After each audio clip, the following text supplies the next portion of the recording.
আমাদের আর পছন্দ হয় না, আমাদের সঙ্গে তো আলাপ করলেন না। এই প্রশাসনের বারান্দায় আমরা এত বছর ঘুরলাম। আমি বলবো একটা কারণে আপনাকে ধন্যবাদ দিতেই চাই, খুব বড় উপকার করেছেন। না হলে আজকে প্রশাসন ক্যাডার এই এক জায়গায় হতে পারতো না। এটি ভবিষ্যৎ বাংলাদেশের জন্য দরকার। 24-এর গণ অভ্যুত্থানের জন্য, 24-এর গণ অভ্যুত্থানের পরে আমরা যে নতুন বাংলাদেশের স্বপ্ন দেখি, সেই বাংলাদেশের জন্য প্রশাসন ক্যাডারকে ঐক্যবদ্ধভাবে দাঁড়াতে হবে। এই ষড়যন্ত্রের বিরুদ্ধে আমরা আপনাদের পক্ষে না, দেশের পক্ষে। দেশের স্বার্থে একটি যোগ্য, মেধাবী, সাহসী প্রশাসন ক্যাডার দরকার। কোটার বিরুদ্ধে আন্দোলন হয়েছে না? কোটা আপনারা কমাবেন, বাড়াচ্ছেন। হ্যাঁ, মগরমূল পাইছেন। আমরা এখনো কলম ধরি নাই। এই বাংলাদেশে হয়ে চলবে না।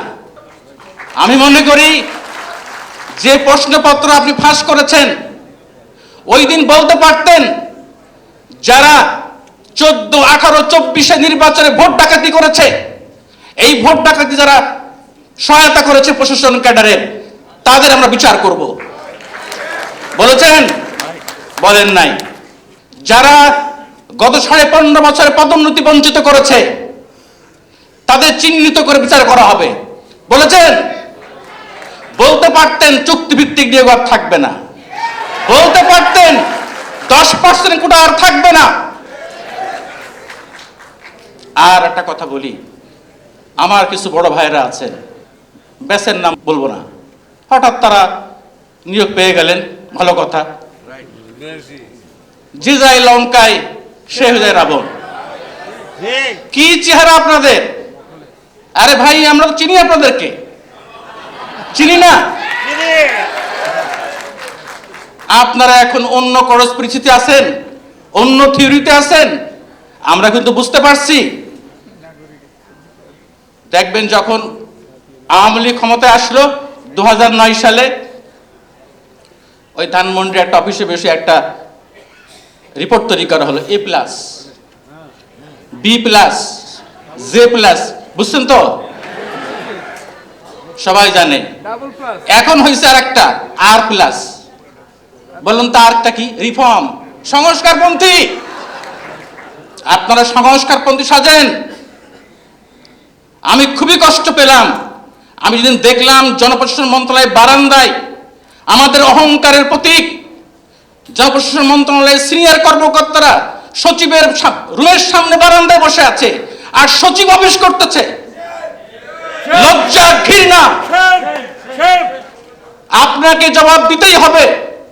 আপনার বেসমেটরা আপনার রুমের সামনে বারান্দায় বসা পদোন্নতির জন্য।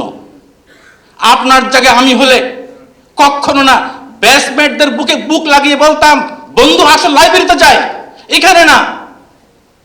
সকাল থেকে ঘন্টার পর ঘন্টা একজন সাংবাদিক হিসেবে খুব বিব্রত, লজ্জা পেয়েছি। আপনারা এখন সচিব হয়ে গেছেন, আপনারা কি ছিলেন? এখন বলে কি এই পদোন্নতির ফাইল ঘুরতেছে, দেয় না, একটু অনুমতি লাগবে। কনস্পিরেসি, এখানেও কনস্পিরেসি, এখানেও কনস্পিরেসি হচ্ছে। আমি শেষ করব, অনেক বক্তা আছে, বলবো প্রশাসন ক্যাডারের পুরনো ঐতিহ্য দেশের স্বার্থে আদায় করে নিতে হবে।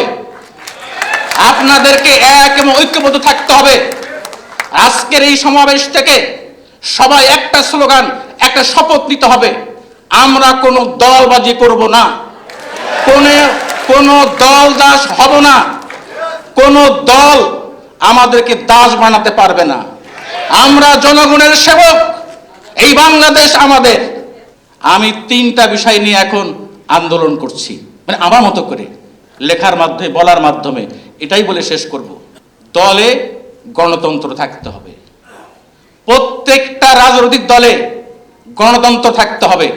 আরে ভাই, আপনার দলের মধ্যে গণতন্ত্র নাই, আপনি নেতৃত্ব চাপিয়ে দেন, তা আপনি ক্ষমতায় এসে কি গণতন্ত্র উপহার দিবেন?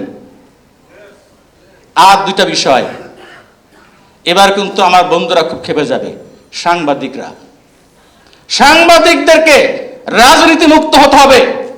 এই সাংবাদিকরা দলবাজি করার কারণে এই হাসিনা ফ্যাসিস্ট হয়েছে তার একমাত্র দায়ী হলো সাংবাদিকরা। আমরা দেখেন নাই সংবাদ সম্মেলনে কি হয়েছে, কি তৈলমর্দন হয়েছে, দেখেন নাই? ওগুলো কি প্রেস কনফারেন্স ছিল? কিন্তু দেখেন কি দুর্ভাগ্য ইতিহাসের, ওই সাংবাদিকদের প্রশ্নের কারণেই কিন্তু তার পতন হয়েছে। হিসাব করে দেখেন। আর ওই সব আমলারা দলবাজ, তারাও কিন্তু পারে নাই ক্ষমতা রাখতে, পারে নাই। তাই দলবাজ সাংবাদিক আর দলবাজ আমলা কোন সরকারকে ক্ষমতা রাখতে পারে না, আকি আনতেও পারে না। অতএব ভবিষ্যতে আপনারা কোন দলের পক্ষে কাজ করবেন না, শপথ নেবেন এবং প্রত্যেকটা দলকে আগামী নির্বাচনে কমিটমেন্ট করতে হবে যে আমরা ক্ষমতায় গিয়ে আমার লোক খুঁজবো না। অনেক কিছু বলার ছিল, আজ এ পর্যন্ত শেষ করব। আপনারা এক এবং ঐক্যবদ্ধ থাকবেন, আপনাদের বিজয় সুনিশ্চিত। আপনাদের সঙ্গে আমরা আছি ইনশাআল্লাহ।